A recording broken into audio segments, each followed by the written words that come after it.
Hello, I'm Jenny Fern. Welcome to my library. I am a chaotic neutral mechanical engineer who's really into permaculture and wants to talk about books.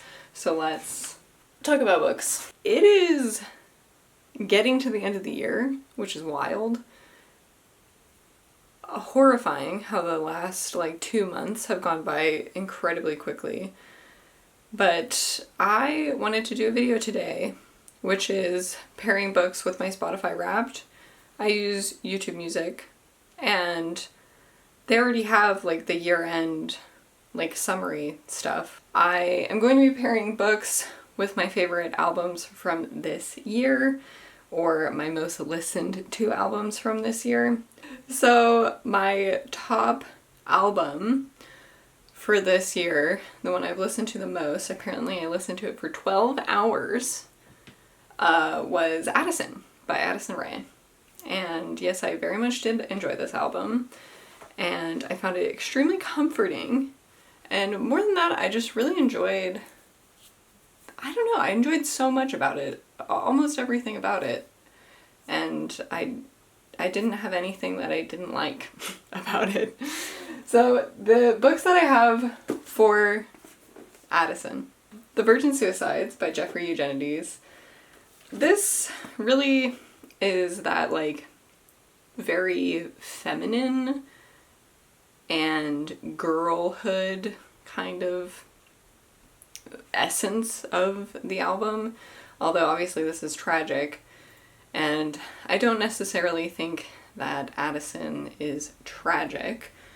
The super feminine and almost grossly feminine stuff is in The Virgin Suicides. So that's why I'm recommending this book. I also am going to recommend The Great Gatsby by F. Scott Fitzgerald. I feel like particularly some of the songs like Money is Everything, Fame is a Gun, High Fashion, we really have this theme of fame and wealth and kind of enjoying that, but then there's also quite a bit of pain and loneliness with headphones on and in the rain. So I feel like this is actually a very well suited book for this album. Oh, and I also would recommend Olympia by Ferenc Molnar, which I do not own. Olympia, when I read it, I felt oh wow, this is very Kardashians. It's very interesting because when I listen to Addison, I definitely get the 2000s, Paris Hilton, Britney Spears, Lindsay Lohan, TMZ, party girl vibe, but also with this, depth and sadness. And I feel when I read Olympia, even though it's such an old play, and it's about completely different things, it's very youthful and out of touch, and we have this class of people who put themselves so far above the rest of society. I'm not saying that that is reflected in this album, but it is about that world of fame and wealth, and so I feel it pairs pretty well. Okay, my next most listened to album was Brat by Charli XCX. Yes, I did continue listening to Brat very much into 2025, and I really, really love this whole album. I really do.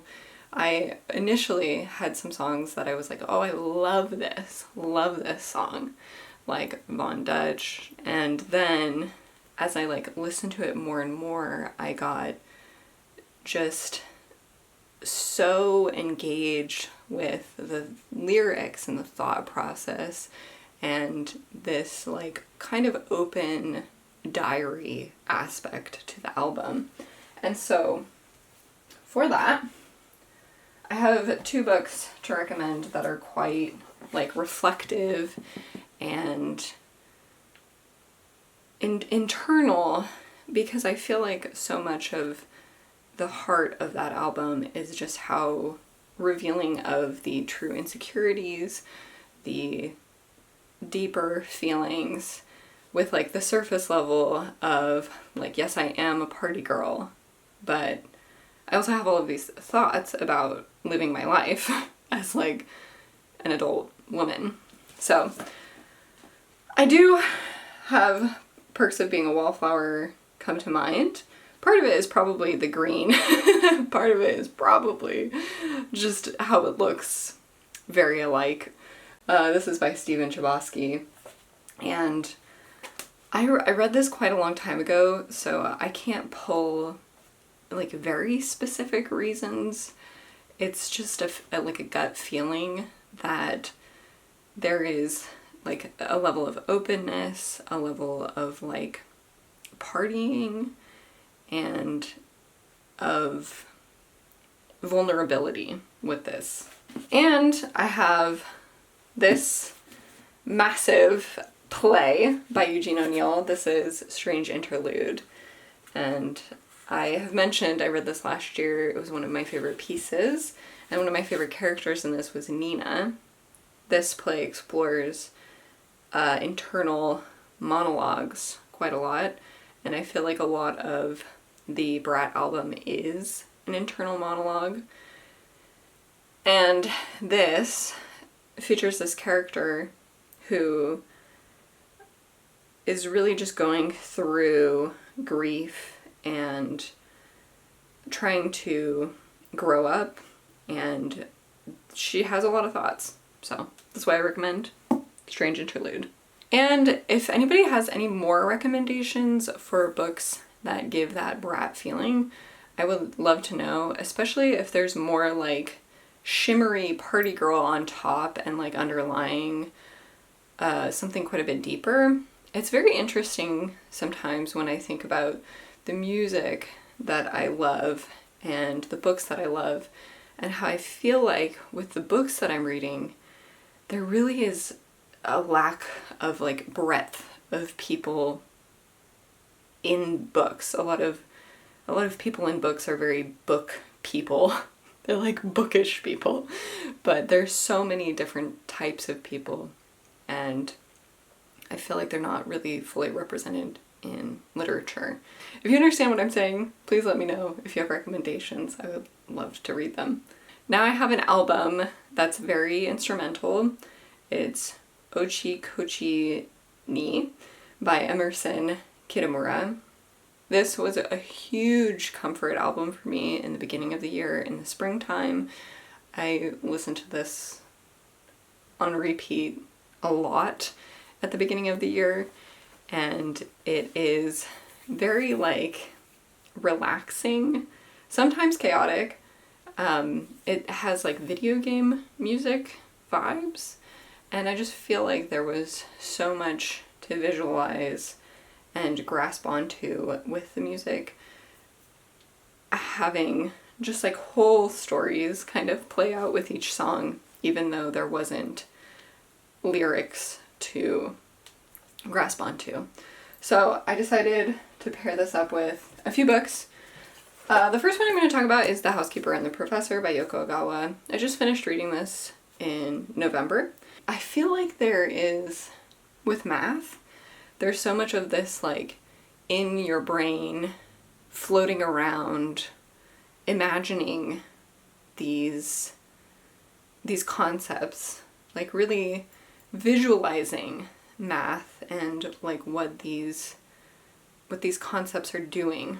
Like there's a big space where math goes when you're working on math, and I feel like this album also has like this big space. Anyway, this book is about a math guy, a man who's very, very into math, who his memory resets every 80 minutes, I believe, and a housekeeper comes to work for him, and her young son and this professor have like a bond, a relationship that this book explores. So that's one of my recommendations. I would also recommend a collection of short stories, With the Heart of a Ghost by Lim Sun Woo. This was a collection of short stories. I think I also finished reading this in November. And this is just so like magical in a very mundane settings, very realistic reactions to very magical things. I feel like with each story you get like a little peek, like a little exploration and a little concept, and I feel like the same way with the songs on this album. So that's my recommendation for that. And then this is kind of just how it makes me feel, because I found this album so comforting, and repeat listening to it just kind of like calmed me down and made me feel chill and good. The same goes for The Apothecary Diaries.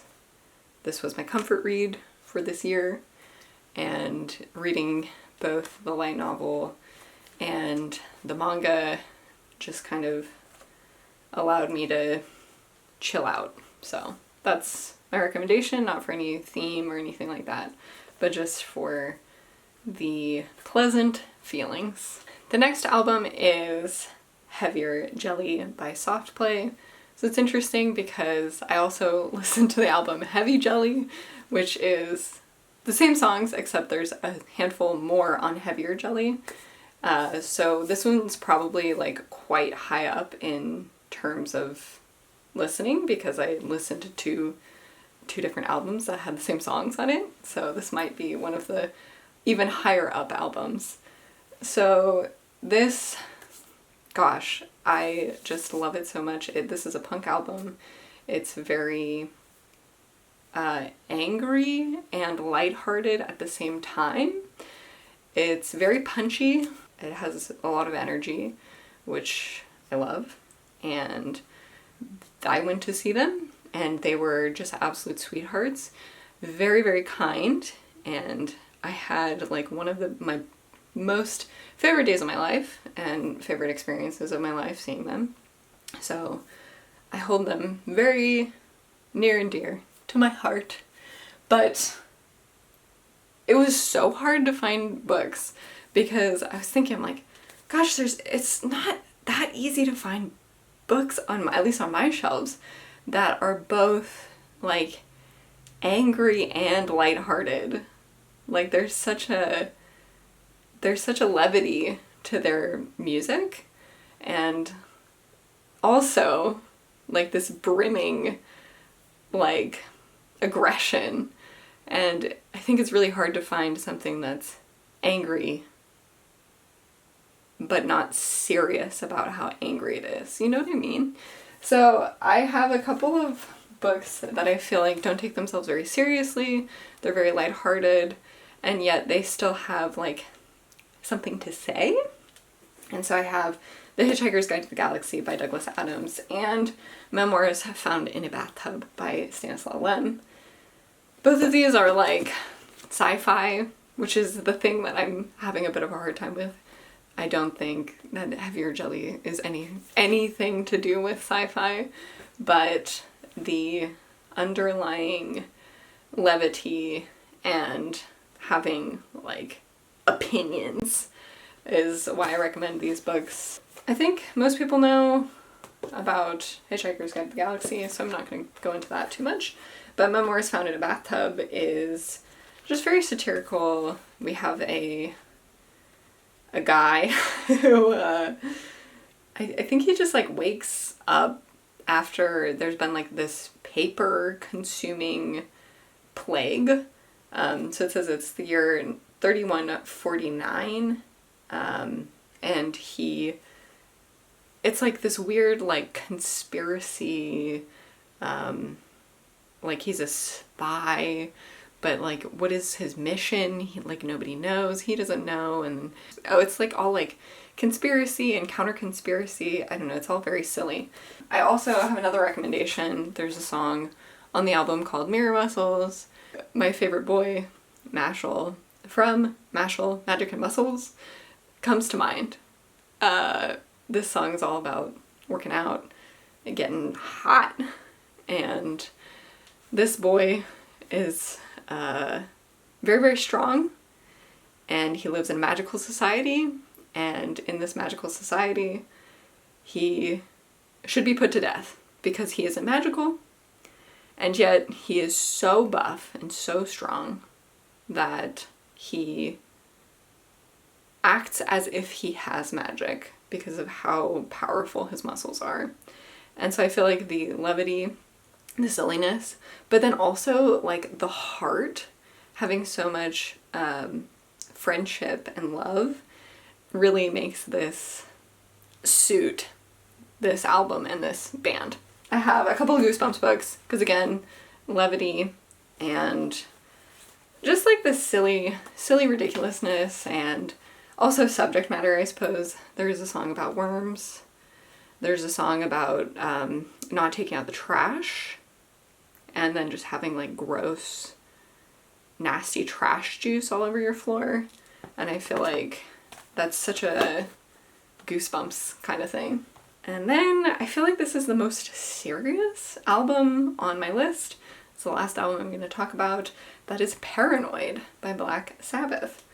It's so funny. I was listening to this and I was seeing all of these like clips from the, gosh, what was that reality TV show called? Meet the Osbournes? I was seeing all these clips before he died, and then he died, and then I saw like so many more. But I was already, for whatever reason, watching these clips and listening to this music, and then I did even more so. So anyway, this album has been important to me in my life beforehand. Like when I was in high school, I very much enjoyed it, thought it was very cool. I think it's such a like danceable album and also vibeable. It's not like super high energy, but it is like dancey and vibey. The books that I have for this, I guess, are a little bit more serious than what we've gone through so far. Because again, like I mentioned, I feel like the album is a little bit more serious in subject matter, particularly. So I have Earthlings by Sayaka Murata. This was one of my favorite books that I read, I think last year, the beginning of last year. And it's about this girl who is weird. Horrible things happen to her as a child. She grows up, and I don't think I can spoil this, or I don't think I should, but things get really, really devolved and gross and like revengeful in like a broad sense as the story goes on. And I feel like there is like a certain levity, but also like a very serious core, and like, I don't know, like a fun darkness, like a fun revenge that at least I was rooting for. So I'm also going to recommend Devil House by John Darnielle. There's like a lot of reasons why I'm recommending this. I just don't really know how to explain it. But in general, this book is about this true crime fiction, not fiction, true crime. It's about a true crime writer who is investigating this like Devil House case. And there's a lot of exploration of like what is the truth and what really happened, and the stories that we come up with. And there is like a real darkness in this. There is also a levity to this as well, where there is like an entire chapter in this that is told very like fantasy, and there is like a bit of D&D stuff. Anyway, I really enjoyed this book. It's quite weird, but I just feel like it suits it very well. And then I thought I would recommend The Girl from the Other Side by Nagabe. This is one of my favorite manga series. This is like the first one that I ever read, there is such a heaviness and a darkness and a despair in this world. We follow a little girl who is being taken care of by this like demonic looking guy, and she lives in a time of like plague, but there's so much heart and caring and like humanity, I guess, in this. So those are my recommendations. Those are my top albums. And I would, I think, be interested in doing more with songs. But unfortunately, considering how much I listened to Addison, all of my top songs are from her album. So, like, I think the top 6 are Addison Rae songs. So that's ridiculous. I have listened to so many songs. I want to give some shout outs to some other really, really excellent albums. And I'm not going to go into book recommendations for those, but I want to put a call out, if you have listened to these albums, if you have book recommendations for me. What's it called when you're like bronze? Runner-up. My runner-ups, runners-up are Everything and Anything by Brutalismus 3000. I really, really, really like their music. They came out with an EP in 2024, which is this one. And the Alles wird gut is very, very good. And a more hardcore. Literally all of these are extremely good. And that's probably why none of them were in my top. It's just because I was listening to all of them. And then I couldn't do repeats of them too much. I don't know what kind of literature has like that kind of pounding beat. Like, I don't know how to describe that in literature, but that like, there's almost like a desperation in it. It's still like fun, but like, yeah, a little bit desperate, a little bit like hollow, but like with a lot of thoughts. So if anybody has any recommendations for something like that. Honorable mention, that's what it is. My other honorable mention is Something to Consume by D. Spitz. Throw Yourself to the Sword. Oh my god, it's so fucking good. So into that. And then also the album Teeth by D. Spitz is very, very good. Hair of Dog is extremely good. And I think, again, part of the problem of why they didn't end up in the top is just because there were 2 albums that I was playing both of them, and the one album that got me into this band didn't come out until quite a bit later into the year. So those are my 2 honorable mentions, and that's it. That's all I got. I really hope you enjoyed this. Please let me know what were your top albums for this year, either stuff that came out this year or that you just loved and adored this year. I would love to hear your recommendations. And also, if you have any books to recommend with them, that would be super fun. I would love to look at that.